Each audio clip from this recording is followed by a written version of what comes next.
Good day mga kachika, isang showbiz chika muli ang aking ibahagi, at kung bago ka lang sa aking channel maaaring mag-subscribe and hit the button bell notifications para lagi kang updated sa mga showbiz balita. Maraming salamat! Ang kanyang angking kagandahan ay talaga namang nakakahumaling, kahit na siya ay isa ng ganap na ina sa kanyang 5 anak ay hindi maitatanggi na ang kanyang kagandahan ay hindi kumukupas. Kaya naman hindi katakataka na ang World Boxing Champion at kasalukuyang senador ng Pilipinas na si Manny Pacquiao ay nahumaling at kanyang napaibig sa kanyang kagandahan. Bukod sa pagiging isang butihing asawa at ina ni Jinky Pacquiao ay siya din ay nakilala dahil sa kanyang pagmamahal sa mga halaman kaya naman siya ay hinirang ng karamihan bilang isa sa mga plantita queen, ngayon. Ngunit bukod sa pagiging isang reyna ng kanilang pamilya at ng kanyang mga halaman, siya naman ay hinangaan sa kanyang husay at galing pagdating sa pagiging isang modelo at endorser ng mga kilalang kumpanya at produkto. Tilay, hindi lamang si Senador Manny ang nabighani sa kanyang ganda kundi pati na rin ang ilang mga kumpanya ay siya ang kinuha upang kanilang maging modelo.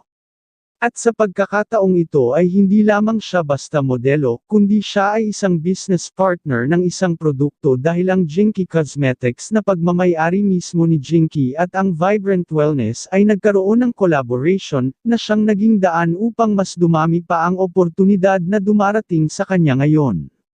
Empowered Women, Empower Women. Blessed to collaborate with female-led companies who advocate women empowerment amidst the pandemic. Thank you at Core24 and at Vibrant Wellness Core for sharing the same vision.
Isa ka bang showbiz fan na laging naghahanap ng bagong chika, maaari lamang mag-subscribe dahil ang channel na ito ay nag-upload ng 2 hanggang 3 beses sa isang araw. Maraming salamat.